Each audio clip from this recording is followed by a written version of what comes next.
దినం దేవుని వాగ్దానం. ఈ ఉదయకాల సమయంలో ఈ చక్కటి వాగ్దానం మీకోసం ఎలా ఉన్నారండి? పొద్దున్నే ప్రార్థనలు, ఆరాధనలు ఇవన్నీ అలవాటు ప్రకారం కాకుండా ఆత్మీయంగా తీసుకుంటే మంచిది. మనం ఏదైనా ఇష్టం లేకపోయినా తింటే బలం ఎక్కడొస్తుంది కదా? ఏదో తినాలి కదా, బ్రతకాలి కదా అని తింటే కాదు. అంటే ఇష్టంగా తింటే అది మంచిది. అదేవిధంగా దేవునితో కూడా ఇష్టంగా ఉండాలి, ఆయనతో ప్రేమగా ఉండాలి. ఆయన మాట వినటం, ఆయన పని చేయటం. నేను ఎప్పుడు మాతో ఉన్న మా కుటుంబాలకు, మా స్టాఫ్కి చెప్తుంటా, ప్రభు పని ఇష్టంగా చేయండి, దేవుని ఇష్టంగా ప్రేమించండి, బలవంతంగా చేయకండి. ఇప్పుడు నేను బలవంతంగా మీకు వాగ్దానం ఇస్తే అది మంచిది కాదు. మీరు కూడా బలవంతంగా ప్రార్థనలు ఉంటే మంచిది కాదు.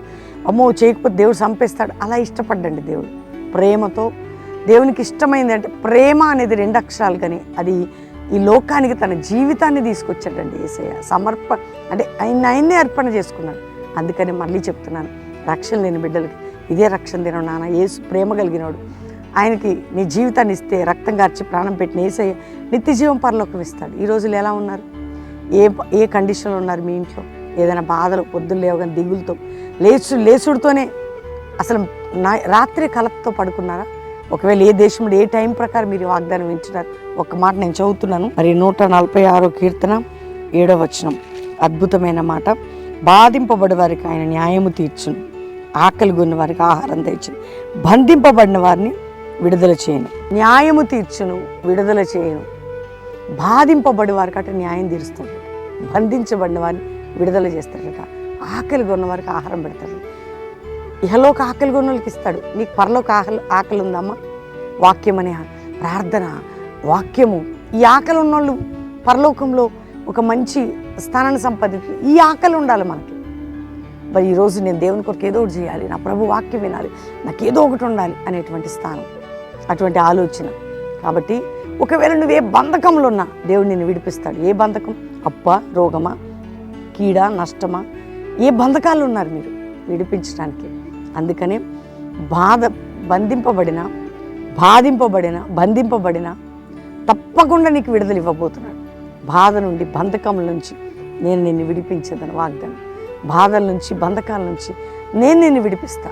కానీ ఒకటండి, న్యాయం తీర్చే దేవుడు. ఈరోజు నువ్వు ఏ బంధకాల్లో ఉన్నా, నువ్వు బాధింపడుతున్నావు, ఎవరు నిన్ను మోసం చేసినా నీకు ఆయన వదిలిపెట్టాడు. ఆయన నీకు అన్యాయం చేసిన వాళ్ళు ఆయన న్యాయం తీరుస్తాడు. ఈరోజు చెయ్యని వాటికి నిందలు పడతా ఉంటాం, మౌనంగా ఉండాలి. నీకు న్యాయం జరగబోతుంది.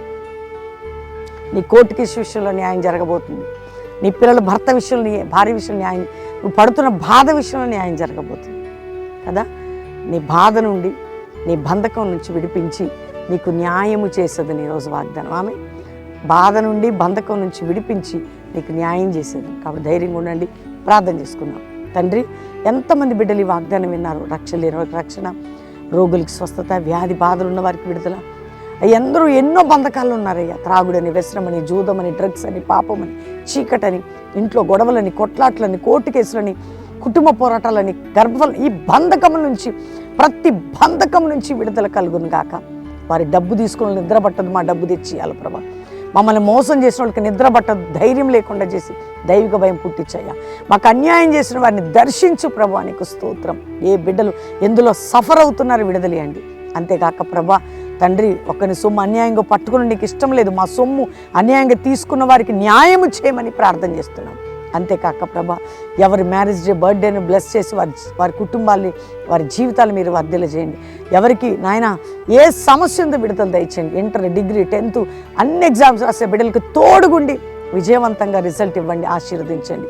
ఈరోజు ఎంతమంది ఏ సమస్యలతో ఉన్న భారతదేశంలో, ప్రపంచ దేశాల నుంచి విడిపించి ప్రభు ప్రతి వారికి నీ సహాయం అందించి, నీ కృప మెండుగా చూపి దీవించి వర్ధిల్ల చేయమని మరొకసారి ప్రతి బిడ్డను ఆశీర్వదిస్తూ, కల్వరి మినిస్ట్రీస్ ప్రతి సంఘంలో ఒక జాషువా జనరేషన్ అపోస్తుల మినిస్ట్రీ సంఘ క్షేమాభివృద్ధినిచ్చి ప్రపంచంలో నీ సువార్త ప్రభంజనం లేచే కృప దయచేయమని యేసు నామములో అడుగుచున్నాం తండ్రి, amen.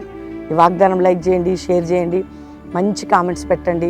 Pastor Praveen YouTube channel subscribe చేసుకోండి. పాటలు చేరితి నిన్నే, నీతి సూర్యుని రెక్కల కింద, మహామహుడు, మరి నీ చేతి కార్యం పాటలు వినండి. మరి అద్భుతంగా వాక్యమే శరీరధారి చక్కటి పాటలు వినండి. అంతేకాక దేవుని బిడ్డలారా, శనివారం స్వస్థ సభ Calvary promise road, Hyderabad, Hayath Nagar, Ramoji film city దగ్గర శనివారం సాయంత్రం 5:30 నుంచి 9, దీంతో పాటు ఆదివారం 3 ఆరాధనలు ఉంటాయి కల్వరి ప్రామిస్ ల్యాండ్లో. కుటుంబాలుగా పాలు పొందండి, ఆత్మీయ బలం పొందండి, ఆశీర్వదించబడండి. మీరు వచ్చి ప్రామిస్ ల్యాండ్లో సాటర్డే పాలు పొంది ప్రేయర్ చేయించుకుని ఉండొచ్చు. ఆదివారం అటెండ్ అయ్యి వెళ్ళొచ్చు. అదేవిధంగా శనివారం స్వస్థత కూడిక బెల్లంపల్లిలో కూడా జరుగుతుంది. సాయంత్రం బెల్లంపల్లిలోకి వచ్చి చక్కటి ప్రార్థన స్థలం పాల్గొని ఉండి ఆదివారం 3 ఆరాధనలు అటెండ్ అయ్యి వెళ్ళొచ్చు. 17, 18, 19 నెల మరి మీ అందరికీ తెలుసు బెంగళూరులో మీటింగ్స్ అండి. బెంగళూరు మీ అందరూ కూడా డాక్టర్ బిఆర్ అంబేద్కర్ మరి ITI grounds, ITI bus stop దగ్గర కేఆర్పురం మీ అందరూ కూడా సిద్ధపడండి. బెంగళూరు చుట్టుపక్కల వారు ప్రార్థించండి. దేవుడు మీ అందరినీ కూడా దీవించును గాక. Praise the lord.